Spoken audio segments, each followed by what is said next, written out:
Digital ಯುಗದಲ್ಲಿ cyber ಕ್ರಿಮಿಗಳ ಕಾಟ ಅಷ್ಟಿಷ್ಟಲ್ಲ ಬಿಡಿ. ಸಂಚು ರೂಪಿಸಿ ಹೊಂಚು ಹಾಕುವಂತಹ ವಂಚಕರಿಗೆ ಯಾವುದೇ ಗಡಿ ಇಲ್ಲ. ಪ್ರಪಂಚದ ಯಾವುದೋ ಮೂಲೆಯಲ್ಲಿ ಕೂತು ಕೋಟಿ ಕೋಟಿ ಕಾಸು ಎಗರಿಸ್ತಾರೆ. ಯಾವುದೋ ಮೂಲೆಯಲ್ಲಿ ಕೂತು ಪಂಗನಾಮ ಹಾಕ್ತಿದ್ದಾರೆ. ಸೈಬರ್ ಕದೀಮರ ಕಳ್ಳಾಟಕ್ಕೆ ಅಮಾಯಕರು ಕೋಟಿ ಕೋಟಿ ಕಳೆದುಕೊಂಡು ಕಂಗಾಲಾಗ್ತಿದ್ದಾರೆ.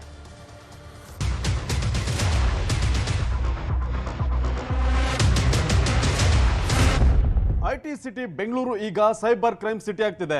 ನಗರದಲ್ಲಿ ಸೈಬರ್ ಕ್ರೈಮ್ ಅಪರಾಧಗಳ ಸಂಖ್ಯೆ ಹೆಚ್ಚಾಗುತ್ತಿದ್ದು ಪ್ರತಿ ವರ್ಷ ಕೋಟಿ ಕೋಟಿ ಹಣವನ್ನ ಲೂಟಿ ಮಾಡ್ತಾ ಇದ್ದಾರೆ. ಹಾಗಾದ್ರೆ ಯಾವ ರೀತಿ ವಂಚನೆ ಮಾಡ್ತಾರೆ ಮತ್ತೆ ವಂಚನೆಗೆ ಒಳಗಾಗ್ತಿರುವಂತಹ ಜನ ಎಂತವರು ಅನ್ನೋದ್ರ ಬಗ್ಗೆ ಸಂಪೂರ್ಣ ಮಾಹಿತಿಯನ್ನ ನೋಡೋಣ.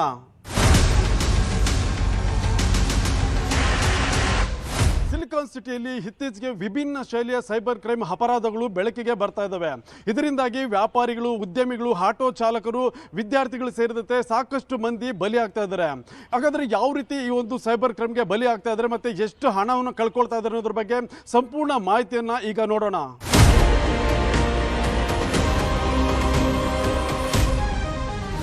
ಬೆಂಗಳೂರು ನಗರದಲ್ಲಿ ಇತ್ತೀಚೆಗೆ ಸೈಬರ್ ಕ್ರೈಮ್ ಅಪರಾಧ ಪ್ರಕರಣಗಳ ಸಂಖ್ಯೆ ಹೆಚ್ಚಾಗುತ್ತಲೇ ಇದೆ. ಉದ್ಯಮಿಗಳು, ವರ್ತಕರು, ವ್ಯಾಪಾರಿಗಳು, ಆಟೋ ಚಾಲಕರು ಸೇರಿದಂತೆ ನಾನಾ ವರ್ಗದ ಜನರನ್ನು ಟಾರ್ಗೆಟ್ ಮಾಡಿ ಅವರಿಗೆ ಬೆದರಿಕೆ ಒಡ್ಡಿ ಹಣ ವಸೂಲಿ ಮಾಡುವಂಥ ಪ್ರಕರಣಗಳು ಕೂಡ ಈಗ ಬೆಳಕಿಗೆ ಬರ್ತಾ ಇರೋದು. ಹಾಗಾದರೆ ಇತ್ತೀಚೆಗೆ ನಡೆದ ಕೆಲವು ಪ್ರಮುಖ ಒಂದು ಘಟನೆಗಳನ್ನು ನೋಡೋದಾದರೆ ಏನು, ಬೆಳಗಾವಿ ಮೂಲದ ಉದ್ಯಮಿಯೊಬ್ಬರಿಗೆ ಬೆದರಿಕೆಯನ್ನು ಹಾಕಿ ಸುಮಾರು 15 ಕೋಟಿ ಹಣವನ್ನು ವಸೂಲಿ ಮಾಡ್ತಾರೆ. ಅದು ದೊಡ್ಡ ಮೊತ್ತದ ಒಂದು ಅಮೌಂಟ್ ಕೂಡ ಆಗಿರುತ್ತೆ. ಇದಕ್ಕೆ ಸಂಬಂಧಪಟ್ಟಂತೆ ಒಂದು ಪೊಲೀಸ್ ಠಾಣೆಯಲ್ಲಿ ಕೇಸ್ ಕೂಡ ದಾಖಲಾಗಿತ್ತು. ನಂತರ ಸೈಬರ್ ಕ್ರೈಮ್ ಕಮಾಂಡ್ ಸೆಂಟರ್ ಏನಿದೆ, ಇವರು ಈ ಒಂದು ಪ್ರಕರಣದ ತನಿಖೆಯನ್ನು ಎತ್ಕೊಂಡು ಹೈದರಾಬಾದ್ನಲ್ಲಿ ಇಬ್ಬರು ಆರೋಪಿಗಳನ್ನು ಕೂಡ ಅರೆಸ್ಟ್ ಮಾಡಿದ್ದಾರೆ. ಅವರನ್ನು ಅರೆಸ್ಟ್ ಮಾಡಿ ತನಿಖೆಯನ್ನು ಮಾಡಿದಾಗ ಏನು 10 ಮ್ಯೂಲ್ ಅಕೌಂಟ್ಸ್ ಅನ್ನು ಕ್ರಿಯೇಟ್ ಮಾಡಿ ಅವುಗಳಿಗೆ ಒಂದು ಡಿಜಿಟಲ್ ಅರೆಸ್ಟ್ ಅಂತ ಹೇಳಿ ಆ ಒಂದು ಉದ್ಯಮಿಯಿಂದ ಹಣವನ್ನು ಕೂಡ ಹಾಕಿಸ್ಕೊಂಡಿದ್ರು ಅಂತೇಳಿ ಈಗ ಗೊತ್ತಾಗಿರೋದು. ಮತ್ತೆ ಈಗ ಇಬ್ಬರು ಆರೋಪಿಗಳಿಂದ 2 ಕೋಟಿ ಹಣವನ್ನು ಕೂಡ ಈಗ ಅಧಿಕಾರಿಗಳು ಫ್ರೀಸ್ ಮಾಡಿದ್ದಾರೆ. ಮತ್ತೆ ಈ ಒಂದು ಪ್ರಕರಣದ ತನಿಖೆಯನ್ನು ನೋಡಿದ ಸಂದರ್ಭದಲ್ಲಿ ಸಿಬಿಐ ಅಧಿಕಾರಿಗಳ ಹೆಸರಿನಲ್ಲಿ ಆ ಒಂದು ಉದ್ಯಮಿಗೆ ಕರೆಯನ್ನು ಮಾಡಿ ನೀವು 25 ಲಕ್ಷ ಮನಿ ಲ್ಯಾಂಡರಿಂಗ್ ಕೇಸಲ್ಲಿ ಏನು ಭಾಗಿಯಾಗಿದ್ರಿ, ಅದರಿಂದ ನಿಮ್ಮನ್ನು ಡಿಜಿಟಲ್ ಅರೆಸ್ಟ್ ಮಾಡಲಾಗುತ್ತೆ ಅಂತೇಳಿ ಬೆದರಿಕೆಯನ್ನು ಹಾಕಿ ಹಂತವಾಗಿ ಸುಮಾರು 15 ಕೋಟಿ ಹಣವನ್ನು ಕೂಡ ವಸೂಲಿ ಮಾಡಿದ್ರು ಅಂತೇಳಿ ಈಗ ಗೊತ್ತಾಗಿರೋದು. ಬಳಿಕ ಈ ಒಂದು ವಂಚನೆ ಪ್ರಕರಣದ ಬಗ್ಗೆ ಅರಿವು ಆದ ನಂತರ ಅವರೀಗ ಪೊಲೀಸ್ ಠಾಣೆಯ ಮೆಟ್ಟಿಲನ್ನು ಹತ್ತಿ ಒಂದು ಕೇಸ್ ಕೂಡ ದಾಖಲು ಮಾಡಿದ್ದಾರೆ. ಮತ್ತೆ ಅದೇ ರೀತಿಯಾಗಿ ಏನು ಕಳೆದ ವರ್ಷ ಒಂದು ಅಮೃತಹಳ್ಳಿಯಲ್ಲಿ ವ್ಯಾಪ್ತಿಯಲ್ಲಿ ಒಂದು 11 ಕೋಟಿ ವಂಚನೆ ಪ್ರಕರಣ ಕೂಡ ಒಂದು ಬೆಳಕಿಗೆ ಬರುತ್ತೆ. ಟೆಕ್ಕಿ ಒಬ್ಬರು ಸುಮಾರು ಡಿಜಿಟಲ್ ಅರೆಸ್ಟ್ಗೆ ಒಳಗಾಗಿ 11 ಕೋಟಿ ಹಣವನ್ನು ಕೂಡ ಕೊಟ್ಟಿರ್ತಾರೆ. ಇದಕ್ಕೆ ಸಂಬಂಧಪಟ್ಟಂತೆ ಕೂಡ ಒಂದು ಪೊಲೀಸ್ ಠಾಣೆಯಲ್ಲಿ ಕೇಸ್ ಕೂಡ ದಾಖಲಾಗಿತ್ತು. ನಂತರ ತನಿಖೆಯನ್ನು ಮಾಡಿದಾಗ ಅಲ್ಲಿ ಕೂಡ ಕೇಂದ್ರ ಸರ್ಕಾರದ ಒಂದು ಸಂಸ್ಥೆಯ ಹೆಸರನ್ನ ಹೇಳಿ ಈ ರೀತಿಯಾಗಿ 11 ಕೋಟಿ ಹಣವನ್ನು ಕೂಡ ವಸೂಲಿ ಮಾಡಿರೋದು ಕೂಡ ಗೊತ್ತಾಗಿರುತ್ತೆ. ಮತ್ತೆ ಅದೇ ರೀತಿಯಾಗಿ ಏನು ಇತ್ತೀಚೆಗೆ ಆಟೋ ಚಾಲಕರೊಬ್ಬರಿಗೆ ಒಂದು ಅವರ ಫೋಟೋವನ್ನು ತೆಗೆದು ಒಂದು ಮಾರ್ಫಿಂಗ್ ಮಾಡಿ ಅಶ್ಲೀಲವಾಗಿ ಅದನ್ನು ಎಡಿಟ್ ಮಾಡಿರಲಾಗಿರುತ್ತೆ. ನಂತರ ಅದನ್ನು ಸೋಷಿಯಲ್ ಮೀಡಿಯಾ ಮತ್ತೆ ಅವರ ಸಂಬಂಧಿಗಳಿಗೆ ಆ ಒಂದು ಫೋಟೋವನ್ನು ಶೇರ್ ಮಾಡಿ ಬ್ಲಾಕ್ ಮೇಲ್ ಮಾಡುವಂಥ ಕೆಲಸವನ್ನು ಕೂಡ ಮಾಡಿದ್ರು. ನಂತರ ಈ ಒಂದು ಫೋಟೋವನ್ನು ಎಲ್ಲ ಕಡೆ ವೈರಲ್ ಮಾಡ್ತೀವಿ, ನೀವು ಹಣವನ್ನು ಹಾಕಬೇಕು ಅಂತೇಳಿ ಒಂದು ಬೆದರಿಕೆಯನ್ನು ಹಾಕ್ತಾರೆ. ಬಳಿಕ ಆತ JC ನಗರ ಪೊಲೀಸ್ ಠಾಣೆಗೆ ತೆರಳಿ ಒಂದು ದೂರನ್ನು ಕೂಡ ದಾಖಲು ಮಾಡಿರ್ತಾರೆ. ಸದ್ಯ ಈ ಒಂದು ಇಂಥ ಒಂದು ಪ್ರಕರಣಗಳು ನಗರದಲ್ಲಿ ಪದೇ ಪದೇ ಬೆಳಕಿಗೆ ಬರ್ತಾ ಇದ್ದಾವೆ. ಮತ್ತು ಈಗಾಗಲೇ ಸಾವಿರಾರು ಸಂಖ್ಯೆಯಲ್ಲಿ ಕೂಡ ಜನ ಇದರಿಂದ ಮೋಸ ಹೋಗ್ತಾ ಇದ್ದು ಲಕ್ಷಾಂತರ ರೂಪಾಯಿ ಹಣವನ್ನು ಕೂಡ ಕಳೆದುಕೊಂಡಿರೋದು ಕೂಡ ನಾವು ನೋಡ್ಬೋದಾಗಿದೆ. ಬೇರೆ ಬೇರೆ ರೀತಿಯಿಂದ ಸೈಬರ್ ಕ್ರೈಮ್ಸ್ ನಡೀತಾ ಇದೆ. ಒಂದು ಕಡೆ ನಾವು ಏನಾದರೂ ಕೇಸ್ ಮಾಡಿದ ತಕ್ಷಣ ಸೈಬರ್ ವಂಚಕರು ಬೇರೆ ಒಂದು ಮೊಡಸ್ ಅವರು ಸ್ಟಾರ್ಟ್ ಮಾಡಿಬಿಡ್ತಾರೆ. ಸಾಧಾರಣವಾಗಿ ಇನ್ವೆಸ್ಟ್ಮೆಂಟ್ ಫ್ರಾಡ್ಸ್ ಜಾಸ್ತಿ ಹೆಚ್ಚಿನ ಸಂಖ್ಯೆಯಲ್ಲಿ ಆಗ್ತಾಯಿದೆ. ಡಿಜಿಟಲ್ ಅರೆಸ್ಟ್ ಮತ್ತು OTP ಇದು ಕಾಮನ್ ಆಗಿಬಿಟ್ಟಿದೆ. ಇದು ವಾಟ್ಸಪ್ಪಲ್ಲಿ ಒಂದು ಲಿಂಕ್ ಲಾಸ್ಟ್ ವೀಕ್ ಬಂದಿತ್ತು. ಹಂಗಾಗಿ ಅದೇನೋ ಮೆಸೇಜ್ ಅಂತ ಅಂದ್ಬಿಟ್ಟು ಕ್ಲಿಕ್ ಮಾಡಿದೆ. ನೋಡಿದ್ರೆ ನಂದು ಟೋಟಲಿ ಕಾಲ್ ಲಿಸ್ಟು ಇಂದ ಹಿಡಿದು ಎಲ್ಲ ಫುಲ್ ಡೇಟಾ ಬೇಸ್ ಎಲ್ಲ ಇದು ಮಾಡ್ಕೊಂಡ್ಬಿಟ್ಟವ್ರೆ. ಒಂದು 2 ಡೇಸ್ ನಂತರ ಕಾಲ್ ಮಾಡಿಬಿಟ್ಟು ಈ ಥರ ದುಡ್ಡು ಕಳಿಸಿ, ಇಲ್ಲಾಂದರೆ ನಿಮ್ಮ ಫ್ಯಾಮಿಲಿಗೆಲ್ಲ ನಿಮ್ಮ ಕಾಂಟ್ಯಾಕ್ಟ್ ನಂಬರ್ಸ್ ಎಲ್ಲ ನನ್ನ ಹತ್ರ ಇದೆ, ನಿಮ್ಮ ಫೋಟೋಸ್ ಎಲ್ಲ ಎಡಿಟ್ ಮಾಡಿಬಿಟ್ಟು ನ್ಯೂಡ್ ಮಾಡಿಬಿಟ್ಟು ಎಲ್ಲರಿಗೂ ಕಳಿಸ್ತೀನಿ ಅಂತ ಬೆದರಿಕೆ ಆಗ್ತಾ ಇದ್ದಾರೆ.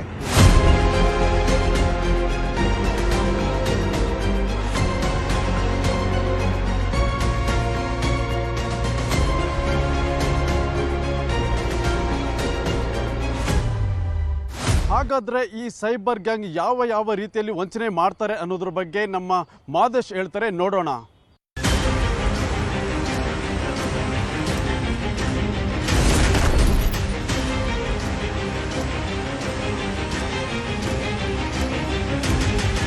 ಈ ಸೈಬರ್ ಕ್ರೈಮ್ ಕದಿಮರು ಜನರಿಗೆ ವಂಚಿಸೋದಕ್ಕೆ ಅಂತಾನೆ ಸಾಕಷ್ಟು ಪ್ಲಾನ್ಗಳನ್ನು ಮಾಡ್ಕೊಳ್ತಿರ್ತಾರೆ. ಕರೆಂಟ್ ಅಫೇರ್ಸನ್ನೇ ಮುಂದಿಟ್ಕೊಂಡು ಜನರಿಗೆ ವಂಚನೆ ಮಾಡೋದಕ್ಕೆ ಮುಂದಾಗ್ತಾರೆ. ಒಂದೊಂದು ಏಜ್ ಗ್ರೂಪ್ನವ್ರಿಗೂ ಕೂಡ ಒಂದೊಂದು ರೀತಿಯಲ್ಲಿ, ಯುವಕರಿಗೆ ಒಂದು ರೀತಿ, ವಯಸ್ಕರಿಗೆ ಒಂದು ರೀತಿ, ಹೆಣ್ಮಕ್ಳಿಗೆ ಒಂದು ರೀತಿ, ಹೆಣ್ಮಕ್ಳಲ್ಲಿ ವಯಸ್ಕರಿಗೆ ಒಂದು ರೀತಿ, ಮತ್ತು ಯುವತಿಯರಿಗೆ ಒಂದು ರೀತಿ ವಂಚನೆ ಮಾಡುವಂಥ ಕೆಲಸವನ್ನು ಸೈಬರ್ ಕ್ರೈಮ್ ಕದೀಮರು ಮಾಡ್ತಾರೆ.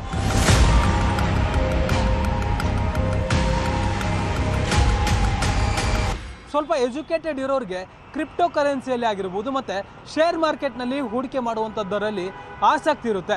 ಇದನ್ನು ಇಟ್ಕೊಂಡು ಯಾರೆಲ್ಲ ಎಜುಕೇಟೆಡ್ ಇರ್ತಾರೆ ಅಂಥವರಿಗೆ ಶೇರ್ ಮಾರ್ಕೆಟ್ನಲ್ಲಿ ಹೂಡಿಕೆ ಮಾಡಿಸೋದಾಗಿ ಫೇಕ್ ಆ್ಯಪ್ಗಳ ಮೂಲಕ ವಂಚನೆ ಮಾಡುವಂತಹ ಕೆಲಸವನ್ನು ಮಾಡ್ತಾರೆ. ಈ ಡಿಜಿಟಲ್ ಅರೆಸ್ಟ್ ಅನ್ನುವಂಥ ವಿಚಾರ ಆಗಿರ್ಬೋದು, ನಿಮ್ಮ ಡೀಟೇಲ್ಸ್ಗಳನ್ನು ಸೋಷಿಯಲ್ ಮೀಡಿಯಾದಲ್ಲಿ ನೋಡಿಕೊಂಡು ನಿಮ್ಮ ಹೆಸರುಗಳನ್ನು ಬಳಕೆ ಮಾಡಿಕೊಂಡು ನೀವು ಬೇರೊಂದು ಪ್ರಕರಣದಲ್ಲಿ ಲಿಂಕ್ ಆಗಿದ್ದೀರಾ ಅಥವಾ ಬೇರೆ ಬೇರೆ ವಿಚಾರದಲ್ಲಿ ನಿಮ್ಮ ಹೆಸರು ಕೇಳಿ ಬಂದಿದೆ ಅಂತೇಳಿ ನಿಮ್ಮಿಂದಲೇ ಎಲ್ಲ ರೀತಿಯಾದಂತಹ ಒಂದು ದಾಖಲೆಗಳನ್ನು ಅವರು ಪಡೀತಾರೆ. ಮತ್ತು ನಾವು ಆಫೀಸರ್ಸ್ಗಳಂತೇಳಿ ನಿಮಗೆ ನೇರವಾಗಿ ಬೆದರಿಕೆ ಹಾಕುವಂಥ ಕೆಲಸವನ್ನು ಮಾಡ್ತಾರೆ.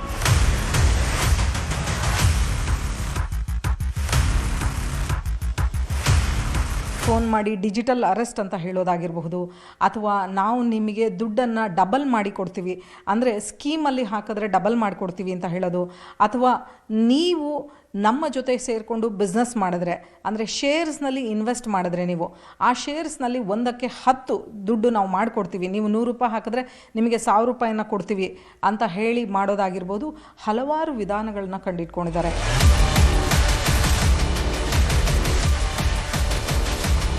ಸೋಷಿಯಲ್ ಮೀಡಿಯಾದಲ್ಲಿ ಯಾರು ಅತಿ ಹೆಚ್ಚು ಆ್ಯಕ್ಟಿವ್ ಇರ್ತಾರೆ ಅಂಥವರನ್ನೇ ಇವರು ಟಾರ್ಗೆಟ್ ಮಾಡುವಂತಹ ಕೆಲಸವನ್ನು ಮಾಡ್ತಾರೆ. ಹೆಣ್ಮಕ್ಳಿಗೆ ಒಂದು ರೀತಿಯಲ್ಲಿ ಬೇರೆ ಬೇರೆ ರೀತಿಯಾದಂಥ ಆಫರ್ಸ್ಗಳನ್ನು ಕೊಡೋದು, ಲಿಂಕ್ಗಳನ್ನು ಕಳಿಸೋದು, ಅವರಿಗೆ ಮನೆಗೆ ಪಾರ್ಸಲ್ಗಳನ್ನು ಕಳಿಸೋದು, ಬೇರೆ ಬೇರೆ ರೀತಿಯಲ್ಲಿ ಅವರಿಗೆ ಅಟ್ರ್ಯಾಕ್ಟ್ ಮಾಡುವಂಥ ರೀತಿಯಲ್ಲಿ ಒಂದಷ್ಟು ಆಫರ್ಗಳನ್ನು ಕೊಡುವಂಥ ಕೆಲಸವನ್ನು ಮಾಡ್ತಾರೆ. ಹೇಗೋ ಅವರ ರ್ಯಾಂಡಮ್ ಆಗಿ ನಂಬರನ್ನು ತೆಗೆದುಕೊಂಡು ಅವ್ರಿಗೆ ಕರೆ ಮಾಡುವಂಥ ಕೆಲಸವನ್ನು ಮಾಡ್ತಾರೆ. ಸೋಷಿಯಲ್ ಮೀಡಿಯಾದಲ್ಲಿ ಸ್ಕ್ರೋಲ್ ಮಾಡ್ತಾ ಮಾಡ್ತಾ ನೀವು ಯಾವುದಕ್ಕಾದ್ರೂ ಲೈಕ್ ಕೊಟ್ಟರೆ ಅಥವಾ ಯಾವುದನ್ನಾದರೂ ನೀವು ಜಾಸ್ತಿ ಹೊತ್ತು ನೋಡಿದ್ರೆ ಆ ಒಂದು ರಿದಮ್ಮಿಂದ ನಿಮ್ಮನ್ನು ಟಾರ್ಗೆಟ್ ಮಾಡುವಂಥ ಸಾಧ್ಯತೆ ಕೂಡ ಇರುತ್ತೆ. ಜೊತೆಗೆ ಇಲ್ಲಿ ಸಾಕಷ್ಟು ವಿಧವಾಗಿ ಈಗಾಗಲೇ ವಂಚನೆ ಆಗುವಂತಹ ಕೇಸುಗಳು ಕೂಡ ಸಾಕಷ್ಟು ರಿಜಿಸ್ಟರ್ ಆಗಿದೆ. ಯುವತಿಯರಿಗೆ ಫೋನ್ ಮಾಡಿಬಿಟ್ಟು ಪರಿಚಯ ಮಾಡಿಕೊಂಡು ಮದುವೆ ಮಾಡ್ಕೊಳ್ಳೋದಾಗಿ ಬೇರೆ ದೇಶಗಳಿಂದ ನಾನು ಇಂಡಿಯಾಗೆ ಬರ್ತೀನಿ ಅಂತೇಳಿ ಮತ್ತು ದುಡ್ಡಿನ ಕನ್ವರ್ಸೇಷನ್ ವಿಚಾರವಾಗಿ ದುಡ್ಡನ್ನು ಹಾಕಿಸ್ಕೊಂಡು ಕೂಡ ವಂಚನೆ ಮಾಡುವಂಥ ಕೆಲಸವನ್ನು ಸೈಬರ್ ಕ್ರೈಮರು ಮಾಡ್ತಾರೆ. ಮತ್ತು ಫೇಕ್ ಆ್ಯಪ್ಗಳಾಗಿರ್ಬೋದು, ಅಲ್ಲೂ ಕೂಡ ನೀವೆಲ್ಲ ಪರ್ಮಿಷನನ್ನು ಕೊಡ್ತಾ ಹೋಗ್ತೀರಾ. ಲಿಂಕ್ ಹಾಕಿದ ತಕ್ಷಣ ಅದು ಏನು ಅಂತ ನೋಡಿರೋಲ್ಲ. ಈ ರೀತಿಯಾಗಿ ಒಂದಷ್ಟು ಬೆರಳಿನಲ್ಲೇ ಯಾವುದ್ಯಾವುದು ಕ್ಲಿಕ್ ಮಾಡ್ತಾರಲ್ಲ ಆ ರೀತಿಯಾಗಿ ಕೂಡ ವಂಚನೆ ಮಾಡೋದಕ್ಕೆ ಮುಂದಾಗ್ತಾರೆ. ಇದ್ರ ಬಗ್ಗೆ ಸೈಬರ್ ಎಕ್ಸ್ಪರ್ಟ್ ಏನು ಹೇಳ್ತಾರೆ ಅನ್ನೋದನ್ನು ನೋಡೋಣ ಬನ್ನಿ.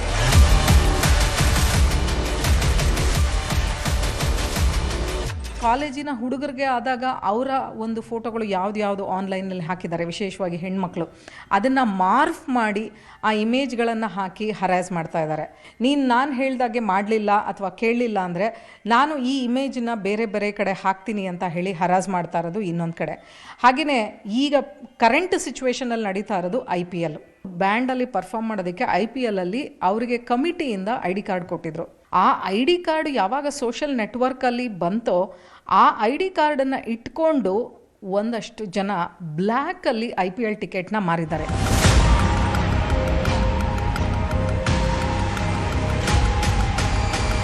ಇದು ಸೈಬರ್ ಕದೀಮರ ಪ್ಲಾನ್ಗಳಾಗಿದ್ರೆ ಈ ಒಂದು ವಿಚಾರದಲ್ಲಿ ಮಹಿಳೆಯರನ್ನ ಯಾವ ರೀತಿ ಟಾರ್ಗೆಟ್ ಮಾಡಲಾಗುತ್ತೆ, ಹೆಣ್ಮಕ್ಳು ಇದ್ರ ಬಗ್ಗೆ ಏನಂತ ಹೇಳ್ತಾರೆ ಅನ್ನೋದ್ರ ಬಗ್ಗೆ ಪ್ರಗತಿ ನಿಮಗೆ ಎಕ್ಸ್ಪ್ಲೇನ್ ಮಾಡ್ತಾ ಹೋಗ್ತಾರೆ.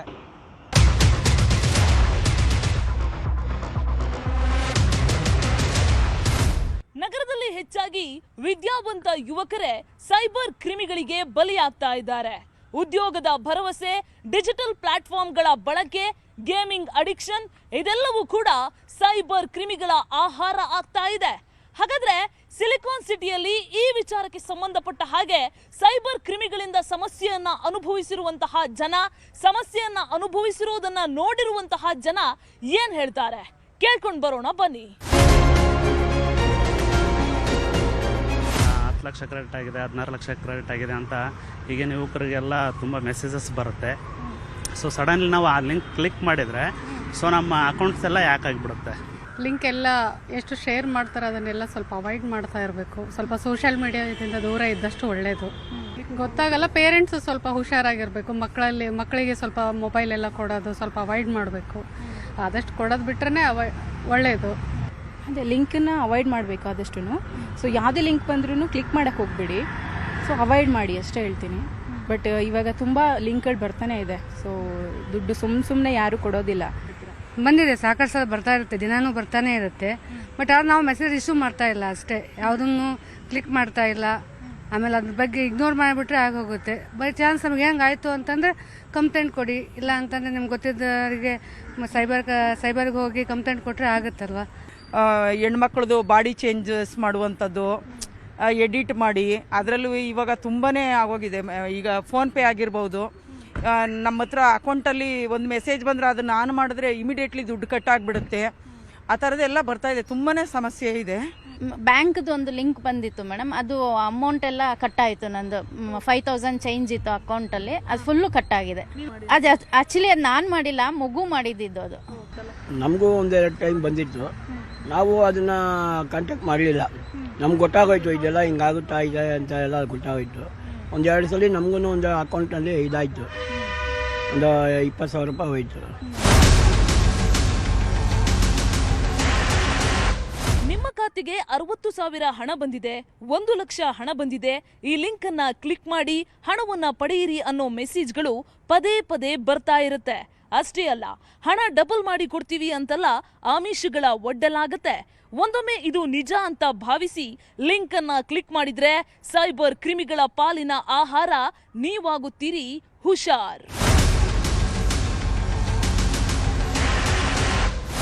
ಒಂದು ಕಡೆ ಸೈಬರ್ ವಂಚಕರ ಕಾಟ, ಇನ್ನೊಂದು ಕಡೆ ಮ್ಯೂಲ್ ಅಕೌಂಟ್ಗಳ ತಾಪತ್ರಯ.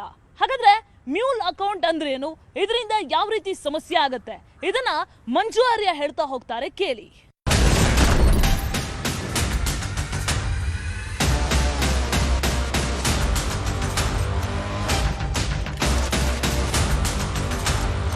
ಬೆಂಗಳೂರು ನಗರದಲ್ಲಿ ದಿನೇ ದಿನೇ ಸೈಬರ್ ವಂಚನೆ ಕೇಸ್ಗಳು ಹೆಚ್ಚಾಗ್ತಾ ಇದ್ದಾವೆ.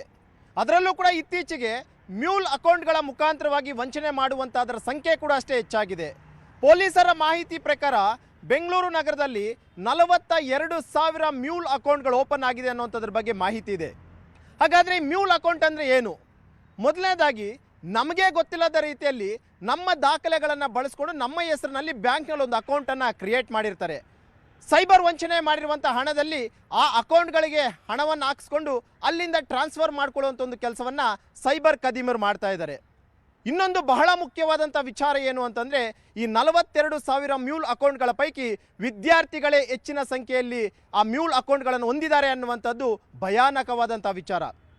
ಹಣದ ಆಸೆಗೋಸ್ಕರನೋ ಕಮಿಷನ್ನ ಆಸೆಗೋಸ್ಕರನೋ ಪೋಷಕರು ತಮ್ಮ ಮಕ್ಕಳ ಒಂದು ದಾಖಲೆಗಳನ್ನು ಎಲ್ಲೂ ಕೂಡ ಅಷ್ಟೇ ಕೊಡಬೇಡಿ ಅನ್ನುವಂಥ ಒಂದು ಮನವಿಯನ್ನು ಕೂಡ ಅಷ್ಟೇ ಪೊಲೀಸರಿಗಾಗಲೇ ಮಾಡ್ಕೊಳ್ತಾ ಇದ್ದಾರೆ.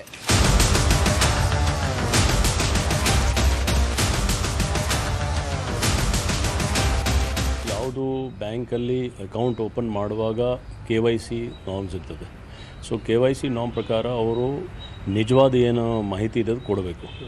ಅದರಲ್ಲಿ ಮಾಹಿತಿ ಕೊಡುವಾಗ ಲೋಪದೋಷ ಇದ್ದರೆ ಇಂಟೆನ್ಷನಲ್, ಸೊ ಅದು ಇಲ್ಲಿಗಲ್ ಆಗುತ್ತೆ. ಯಾರು ಅಕೌಂಟ್ ಹೋಲ್ಡರ್ದು ಅವ್ರ ಮೇಲೆ ಕೂಡ ಕ್ರಮ ಜಾರಿ ಮಾಡಬೇಕಾಗಿದೆ. ಯಾಕೆಂದರೆ ಆ ಅಕೌಂಟಿಂದ ಟ್ರಾನ್ಸಾಕ್ಷನ್ಸ್ ಆಗಿದೆ, ಅದು ಇಲ್ಲಿಗಲ್ ಇದೆ.